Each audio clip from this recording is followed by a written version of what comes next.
कपड़े धोने वाली बहू। शादी के पहले से ही विभा को कपड़े धोने का बड़ा शौक था। कभी नल के नीचे तो कभी तालाब के पास। अरे मेरी नीली वाली लुंगी नहीं दिख रही है।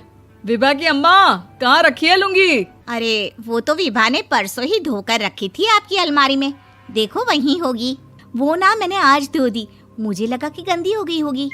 अरे कैसे गंदी हो गई थी? उसे तो मैंने पहना भी नहीं। हे भगवान, इस लड़की के कपड़े धोने की आदत से परेशान हो गया हूँ मैं। जितना तो घर में राशन नहीं आता, उससे कहीं ज्यादा डिटर्जेंट पाउडर का खर्चा है। इसकी शादी करवा दो, शादी जाए अपने घर में ही करे काम, फिर चाहे घर के कपड़े धोने हो या पूरे गांव के। हाँ ठीक बोल रही हूँ, देखता हूँ मैं कोई लड़का। वो दिन भी आ जाता है जब विभा को देखने लड़के वाले आ जाते हैं। लड़की मुझे अच्छी लगी। होने वाली सास कहती है, बेटी अगर कुछ पूछना है तो पूछ लो। वैसे तो हमारी लड़की बहुत ही शर्मीली है, जो बोल दो वो मान लेती है, इसे क्या पूछना होगा। अरे कैसी बात कर रही हो माँ, मुझे इन लोगों के घर रहना है, सवाल तो कई है। हाँ हाँ बेटा, पूछ लो ना, क्या पूछना है। आप लोगों के घर कपड़े कौन धोता है? सास का मुंह बन जाता है। देखो, अगर तुम ये कहना चाहती हो कि तुम्हें कपड़े धोने नहीं आते तो सुन लो, कपड़े मैं ही धोती हूँ, लेकिन तुम्हारे आ जाने के बाद मैं रुमाल तक नहीं धोऊंगी। अरे चुप रहना भाग्यवान, बहू बेचारी घर आई नहीं, उसे डराना शुरू कर दिया। वो क्या है ना बिटिया, अभी तक तो ये कल्लू की माँ ही धोती थी, लेकिन अब तुम्हारे पापा तो दहेज में वॉशिंग मशीन देंगे ही। तभी विभा की माँ बोल पड़ती है, सवाल भी पूछा तो क्या। वैसे भाई साहब, मशीन की तो फिर भी कपड़े धोने की कैपेसिटी होती है। मतलब जो बिटिया दे रहे हैं ना विभा, इसे कपड़े धोने का बहुत शौक है। ये आप लोगों के क्या, आस पड़ोस गांव मोहल्ले सबके कपड़े धो दे और उफ तक ना करे। बाहर देखा नहीं आपने कितने कपड़े सूख रहे हैं?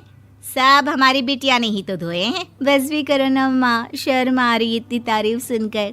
और तो और एक दाग निकाल कर दिखाओ तो मान जाऊं। हाँ अच्छा, माफ करना बेटा, मैंने गलत समझा। हमें तो रिश्ता बहुत पसंद है। और ऐसे जुड़ जाता है रिश्ता कपड़े धोने का शौक रखने वाली विभा का। उसकी शादी हो जाती है कोयला फैक्ट्री में काम करने वाले कल्लू के साथ। शादी के बाद अचानक विभा चिल्लाती हुई सास के पास आती है। सासू माँ, अरे सासू माँ कहाँ है आप? ये तो धोखा है, धोखा दिया आप लोगों ने मुझे। इसे ससुर के चक्कर के बारे में पता चल गया। अरे तो उसमें तुझे क्यों धोखा मिला है? अरे नल में पानी नहीं आता, कपड़े कैसे कब धुलेंगे? अच्छा, तू पानी नहीं आ रहा उसकी बात कर रही है। तो आपने क्या सोचा? कुछ नहीं।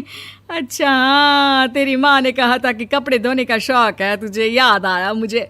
शौक बोलकर कपड़े धोने वाले मेरे जुनून को कम ना आके सासू माँ, कपड़ा धोना मेरा गुरूर है। तभी पति भी वहाँ आ जाता है। अभी मैंने इसे सनी देओल की फिल्म दिखाई है, उसी के डायलॉग मार रही है माँ। अच्छा सुन, साफ साफ बता रही हूँ, पानी सुबह 4 से 6 और शाम को 10 से 12 आता है, समझी? विभा टाइमिंग सुनकर हैरान हो जाती है। ये क्या भूतों का मोहल्ला है? सुबह 4 बजे उठकर कौन कपड़े धोता है? 4 बजे टंकी में पानी जाता है, फिर सारा दिन धोना ना, किसने मना किया? अरे कैसी बात कर रही हैं? 200 लीटर की टंकी में कितने कपड़े धो लूंगी मैं? सुबह ही उठ जाऊंगी मैं। अब क्या था, विभा सुबह 4 से लेकर रात के 12 बजे तक कपड़े ही धोती रहती। एक रोज सास पड़ोस से निकलकर कहीं जा रही होती है कि साथ वाली कहती है, हाँ कल्लू की माँ, जरा ये बताओ कि 2 साड़ी है, 2 ब्लाउज और एक पेटीकोट और एक नाड़े वाला लंबा कच्छा। हाँ तो? अरे तो क्या, कितना लोगी धुलाई ये बताओ। धोबन दिख रहे हैं हम क्या? हमारे पति सरकारी नौकरी से अभी रिटायर हुए हैं और बेटा सुपरवाइजर है कोयला फैक्ट्री में। धोबन समझ रखा है हमें?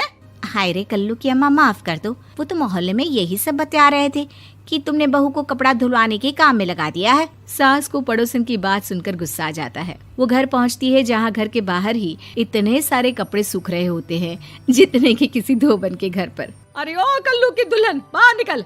माँ जी यहीं आ जाओ, बाथरूम में चादर धो रहे हैं हम। अरे अभी हम धोते हैं, तुमको बाहर निकलो। ये आस पड़ोस वाले बोल रहे हैं कि हम बहू से कपड़े धुलवा कर उसे कपड़ा धोने वाली बना दिए हैं।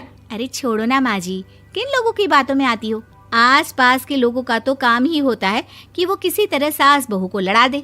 बहू सारे घर के कपड़े धोती है, ये क्या कम है? बोलिए। सास को भी लग जाता है कि वो बहू का ये सनकीपन नहीं छुड़वा सकती, इससे अच्छा है कि खुद ही चुप हो जाए।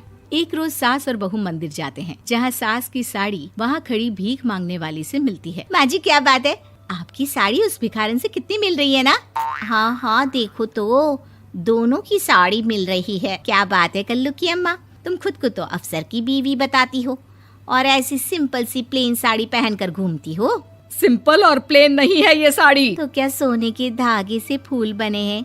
कुछ भी सासू माँ, कुछ भी। हाँ बने थे इस साड़ी में सोने के धागे से फूल।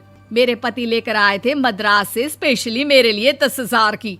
है भाई साहब इस भिखारन के लिए भी सेम टू सेम साड़ी लेकर आए होंगे 10,000 की। सास उस वक्त तो कुछ नहीं कहती, लेकिन बहू के साथ घर आती है और अलमारी से एल्बम निकाल कर लाती है। ये साड़ी देख रही है, ये वही साड़ी है जिसे मैंने अभी पहना था। इस साड़ी में ये जो चमकदार फूल दिख रहे हैं ना, ये सोने के धागों से काढ़े गए हैं। लेकिन तू लोकल वॉशिंग मशीन ब्रश से घिस घिस कर सारे फूलों को निकाल कर साड़ी प्लेन कर दी। मुझे माफ कर दीजिए सासू माँ। और तो और, जब मैंने तुझे तेरी गलती के लिए कुछ नहीं कहा, लेकिन तूने तो सबके सामने मेरा मजाक ही बना दिया। क्यों? बहू को समझ में आ जाता है कि अब से उसका कपड़े धोना बंद।